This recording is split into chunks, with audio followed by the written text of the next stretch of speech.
प्रदेश में कड़े भू कानून में संशोधन होने के बावजूद भी अब भू माफियाओं के हौसले और भी ज्यादा बुलंद देखने को मिल रहे हैं।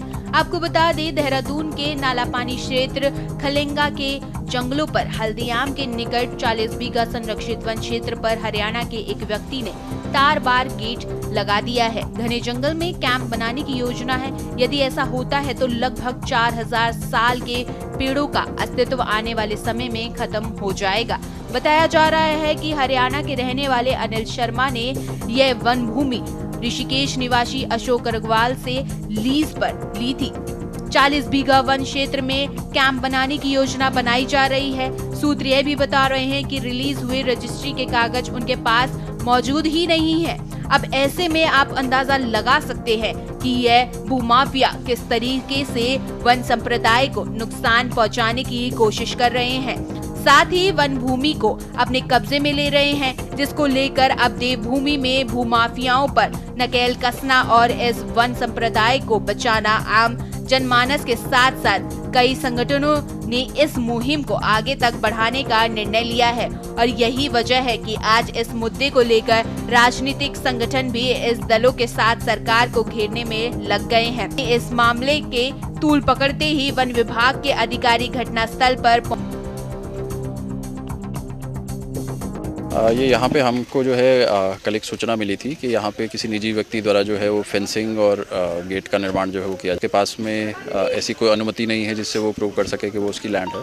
बाकी हमने आज जो है एक जॉइंट इंस्पेक्शन के लिए रेवेन्यू डिपार्टमेंट की टीम को भी बुलाया था, जिससे जो है उनकी ओनरशिप का जो है वो क्लियर हो जाए। तो उसमें भी जो है अभी कार्रवाई चल रही है। उसके अलावा यहाँ पे जैसा कि प्रिलिमिनरी देखने में आ रहा है कि पर्यावरण और जो पेड़ है उनको भी क्षति जो है वो काफ़ी पहुँची है। तो इसमें हमने एक जो है कॉम्बिंग टीम का गठन कर दिया है, जो पूरे क्षेत्र की जो है वो कॉम्बिंग करेगी। इसमें किसी भी पेड़ या वनस्पति को कोई अगर क्षति पहुँचाई होगी तो उसकी रिपोर्ट जो है आज शाम तक इनको देने का जो है निर्देश दिया गया है, जिसमें कुछ जनता के लोग हैं उनको भी जो है उनके उसमें शामिल होने के लिए जो है वो कहा गया है।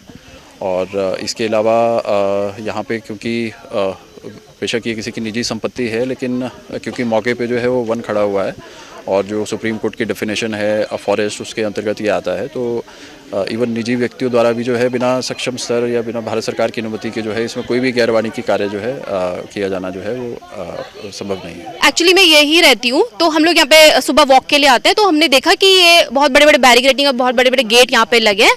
तो हमने जो वहाँ पे जो काम करवा रहे थे उनसे पूछा, जैसे कि आपने वीडियो में देखा होगा, उन्होंने अपना नाम अनिल शर्मा बताया, गुड़गांव से थे वो, और उन्होंने बताया कि किसी का प्राइवेट लैंड है, 40 बीघा ये जमीन है, 40 बीघा जमीन उनकी प्राइवेट है, जिनका नाम अशोक अग्रवाल है। वो ऋषिकेश के रहने वाले हैं। उनका यहाँ पे अपार्टमेंट भी है, ये आराध्या ग्रीन्स अपार्टमेंट भी उन्हीं का है। फिर हम लोगों ने फॉरेस्ट को कॉल किया, फॉरेस्ट डिपार्टमेंट को कॉल किया, उनकी पूरी टीम आई और उन्होंने हमारे सामने ये एक्सेप्ट किया कि ये लैंड फॉरेस्ट का नहीं है। मैं ये जानना चाहती हूँ कि अगर ये फॉरेस्ट का लैंड नहीं है, ये किसी की प्राइवेट प्रॉपर्टी है, तो आप देख रहे हो यहाँ पे ये साल के पेड़ हैं, ये साल रिजर्वॉयर है, यहाँ पे किसी का प्राइवेट लैंड कैसे हो सकता है? अगर ये हो गया है, अगर इसके उनके पास पेपर्स है। ये रिजर्व फॉरेस्ट है खलंगा में और यहाँ पर एक माफिया द्वारा 40 बीघा जमीन कब्जाने की कोशिश की जा रही थी और हम लोग तमाम यहाँ पर स्थानीय लोग पहुँचे। यहाँ पर बड़ी संख्या में पेड़ों का पातन हुआ है। डीएफओ साहब को हमने कहा कि जिसने भी पातन किया उसके खिलाफ आप कानूनी कार्रवाई कीजिए, तो कह रहे हैं कि हम उन पर मुकदमा दर्ज करेंगे। लेकिन सवाल इस बात का है कि अधिकारियों को क्यों नहीं भनक लगी कि यहाँ पेड़ काटे जा रहे हैं, कोई माफिया यहाँ पे कब्जा कर रहा है और बताया जा रहा है किसी की निजी भूमि है। अगर किसी की प्राइवेट लैंड है, ये जंगल है, तो उसको भी ये पेड़ काटने का अधिकार नहीं है। उसको यहाँ पर किसी भी तरह से अवैध गतिविधि करने का अधिकार नहीं, कोई कैंप चलाने का, रिजॉर्ट चलाने का उसको कोई अधिकार नहीं है। तो आप समझ सकते हैं कि जल जंगल जो ज़मीन हमारी है, इस पर किस तरह से माफिया कब्जा कर रहे हैं।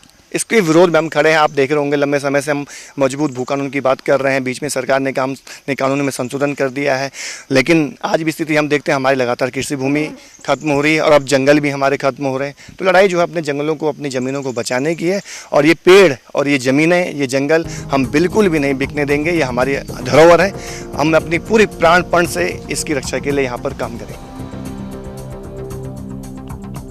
वहीं विपक्ष ने सरकार को घेरते हुए सशक्त भू कानून को लेकर थामी सरकार पर कई गंभीर आरोप भी लगाए हैं, जिसको हमला करते हुए भूमाफिया और सरकार की सोची समझी साजिश करार किया गया है। इससे पहले भी यूकेटी का मानना है कि इसका विरोध उनके माध्यम से किया गया, लेकिन सरकार इस पर रोक लगाने में नाकाम साबित हुई है। अब यही सरकार प्रदेश का माहौल खराब करने की योजना बना रही है। वहीं भाजपा इस मामले पर जांच के साथ कार्रवाई करने का आश्वासन दे रही है। प्रदेश की सरकार सशक्त भू कानून लाने का ढोंग रचती है और जनता को मूर्ख बनाने का कार्य करती है। दूसरी तरफ एक बाहरी व्यक्ति जो अपने आप को गुड़गांव का रहने वाला बताता है, 40 बीघे से भी ज्यादा की वहां जमीन है, 4000 से भी ज्यादा वहां जो पेड़ है उन पे संकट मंडरा रहा है और वो उसे अपनी संपत्ति बता रहा है। और आप देखिए कि वो फॉरेस्ट लैंड है, फॉरेस्ट डिपार्टमेंट का हर एक अधिकारी खामोश बैठा है। कल से ये बात सोशल मीडिया पे चिंगारी की तरफ फैल रही है। ना ही डीएफओ की तरफ से कोई स्टेटमेंट जारी हुआ है और ना ही मुख्यमंत्री की तरफ से कोई स्टेटमेंट जारी हुआ है। तो ये भारतीय जनता पार्टी की सरकार है जो भू माफियाओं के साथ मिली हुई है और ये बात कांग्रेस पार्टी ने सदैव कहा है। ये एक प्रदेश में जब ये एक प्रदेश में 2 भू कानून लेके आए थे तभी हमने कह दिया था कि ये पूरी दाल ही काली है, क्योंकि खुद मुझे लगता है मुख्यमंत्री जी हो या अन्य मंत्री अधिकारी हो वो खुद इसमें जो है संलिप्त पाए जा रहे हैं। तो पुष्कर सिंह धामी जी को ये देखना होगा कि ये जो भू माफिया है ये कहाँ का रहने वाला है, किसके संरक्षण में इस तरीके के कार्य कर रहा है और जो वन विभाग की संपत्ति है उसको अपनी संपत्ति बताने का कार्य कर रहा है। उत्तराखंड क्रांति दल ने इससे पहले उसी खलंगा में जब पानी की योजना के तहत वहां पर जो है हजारों पेड़ कट रहे थे उसका भी विरोध किया।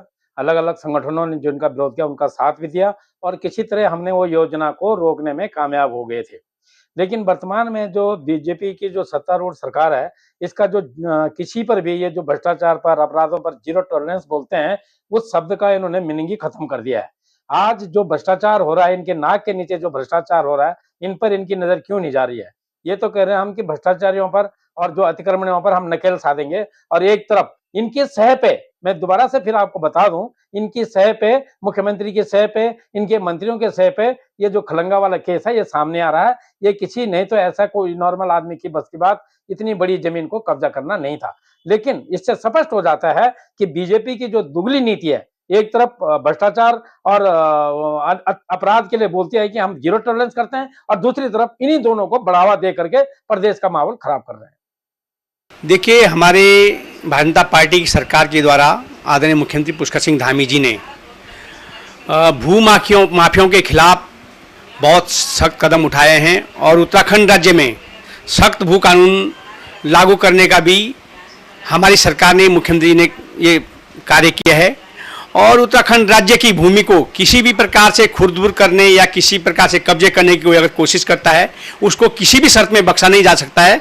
और इस प्रकार की जो सोशल मीडिया पर जो बात आ रही थी उस बात का संज्ञान प्रशासन के द्वारा लिया गया है और वहाँ पर जांच जारी है और जांच के बाद अगर कोई किसी प्रकार की ऐसी दोषी सामने आता है तो उसके खिलाफ सख्त से कार्रवाई की जाएगी और ऐसे व्यक्ति को किसी भी शर्त में बख्शा नहीं जाएगा।